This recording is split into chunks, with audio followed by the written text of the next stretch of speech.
नमस्कार साथियों। आज अपन पढ़ने वाले हैं आयतीय अतिपरवलय या फिर मैं कहूँ समकोणीय अतिपरवलय के बारे में।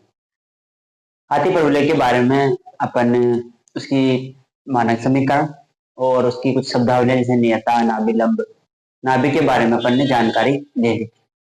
बहुत सारी चीजें इसको अपन दीर्घवृत्त से जोड़कर अपन करने वाले हैं। उससे पहले जो इसमें अलग से टॉपिक है उसको एक साथ अपन पढ़ा रहे हैं।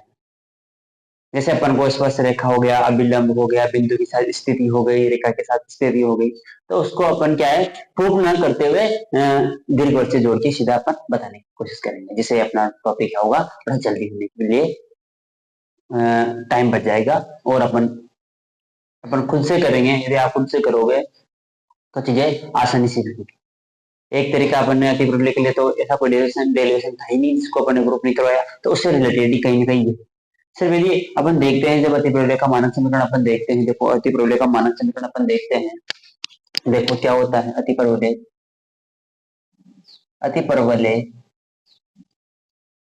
का समीकरण।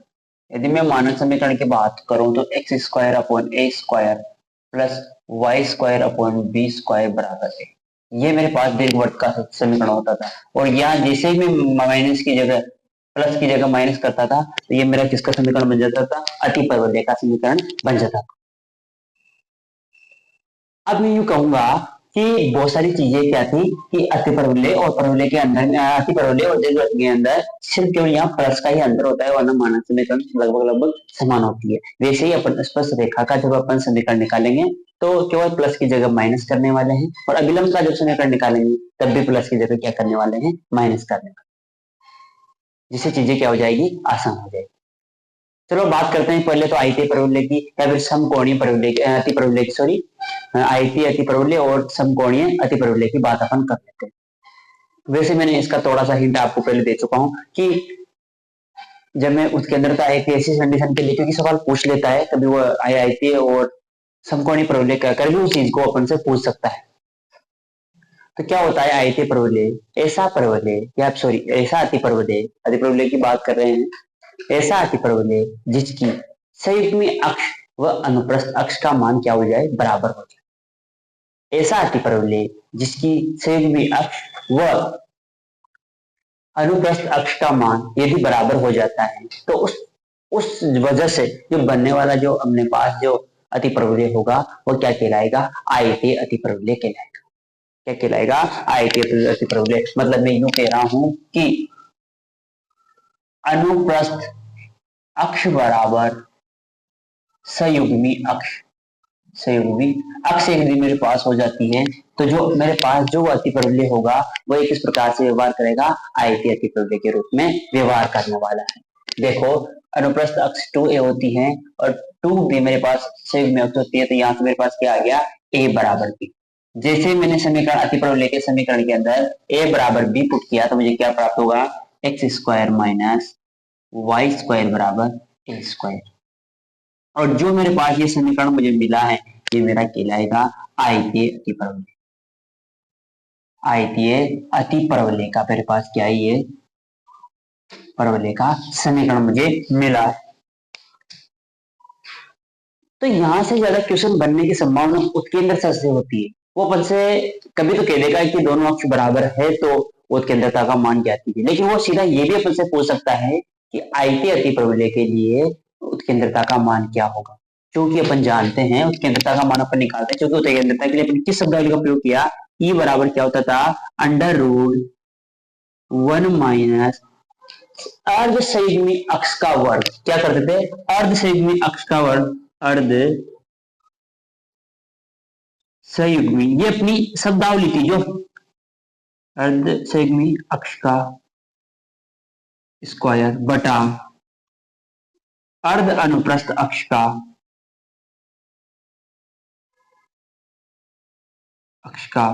स्क्वायर, लेकिन प्लस माइनस लेते थे अपन किसके लिए, दीर्घवृत्त के। अब देखो जिस शब्दावली का प्रयोग अपन ने दीर्घवृत्त में किया उसी शब्दावली का सेम टू सेम कॉपी किसके लिए कर रहे हैं, इसके लिए कर रहे हैं, लेकिन एक प्लस था क्योंकि वहां ग्रेटर ई का मान जो होता था वो लेस देन 1 होता था दीर्घवृत्त के लिए। और यहाँ जब अतिपरवलय के लिए अपन पढ़ रहे हैं जो ई का मान होता है वो ग्रेटर देन 1 होता है, इसलिए मैंने यहाँ क्या प्लस।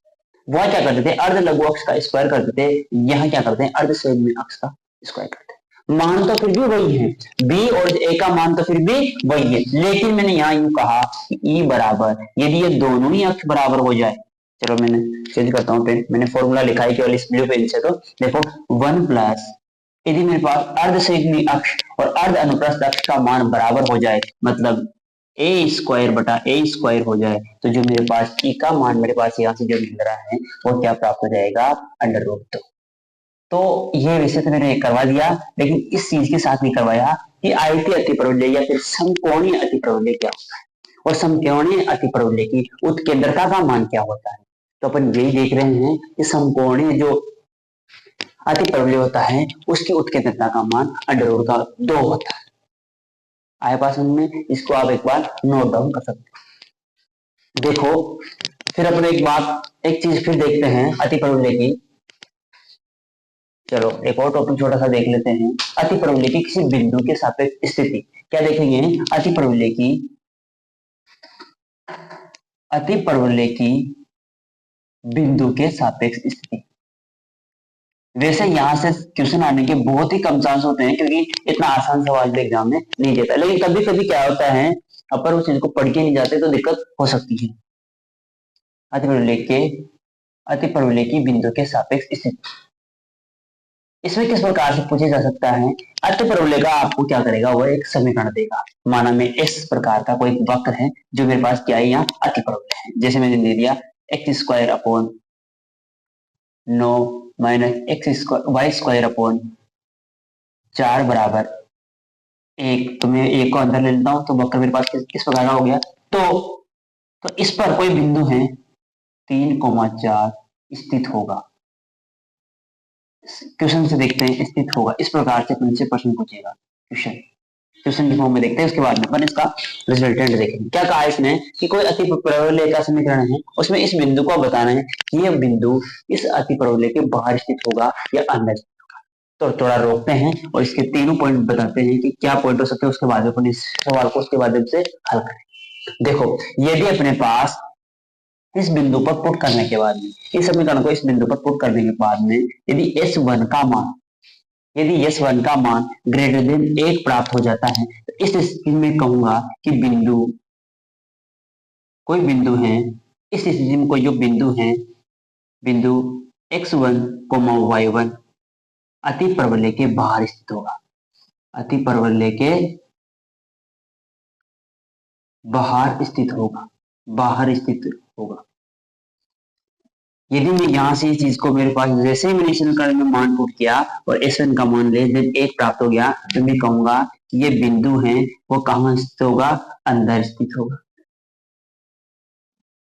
यदि मैं यहाँ से एक चीज फिर देखते हैं कि S1 का मान यदि 1 प्राप्त हो जाता है, S1 का मान 1 है, फिर ग्रेटर देन 0 कर लो तो इसको, चलो 1 को मैं इधर भेज दूं तो क्या हो जाएगा, ये 0 हो जाएगा, ये 0 हो जाएगा और ये 0 हो जाएगा। तो S1 का मान जैसे ही 0 प्राप्त हुआ, तो यहाँ से मैं कह सकता हूँ कि जो ये बिंदु x1, y1 है, ये कहाँ होगा, अतिपरवलय के ऊपर स्थित होगा, अतिपरवलय के ऊपर स्थित होगा। तो अब देखते हैं इस क्वेश्चन को करते देखते हैं, सोल्व करते हैं। S1 का मान पुट करके देखते हैं अपन क्या पुट किया। देखो पुट करते हैं तो यहाँ से कितना आ गया अपने पास 9 बटा 9 माइनस के वाई स्क्वायर मतलब 16 बटा 4 माइनस का 1। तो यहाँ से क्या प्राप्त होगा, S1 1 माइनस 4 माइनस 1 से 1 कट गया, मेरे पास क्या प्राप्त हो गया, लेस देन 0। और लेस देन 0 का मतलब मैंने क्या कहा था कि जो बिंदु 3,4 है इस अतिपरवलय के सापेक्ष इसकी स्थिति क्या होगी। देखो जो 3,4 है इस अतिपरवलय के कहां स्थित होगा, अंदर स्थित होगा, मतलब S1 मतलब बिंदु 3,4 S1 के अंदर स्थित होगा। तो इस प्रकार से पूछ सकता है, चांस कम है लेकिन कभी कभी पूछा जा सकता है। तो इस प्रकार से अपन एक बिंदु की स्थिति और एक आयतीय और एक समकोणीय अतिपरवलय के बारे में अपन ने जाना है। अगली क्लास में अपन देखेंगे कि किस प्रकार से देश वर्ग से जोड़कर अपन जितने भी अपन ने संबंधित चीजें रिजल्ट निकाले थे, जैसे स्पर्श रेखा का हो गया, अभिलंब का हो गया, स्पर्श जीवा का हो गया, उसको अपन प्रूफ नहीं करेंगे और जो अति प्रबल में जैसे अपन ने देश वर्ग में देखा उसमें सिर्फ चिन्ह चेंज करके इसमें अपन बताने वाले हैं। तो अपन को क्या होगा, फिर अपन खुद से करेंगे, अपन को चीजें याद भी थोड़ी सी क्या होगी, ज्यादा होगी और समझ में भी थोड़ी ज्यादा होगी, कॉन्फिडेंस भी अपन को आएगा। इस प्रकार से अपन चीजों को देखा। तो आप देख सकते हो, स्क्रीनशॉट ले सकते हो।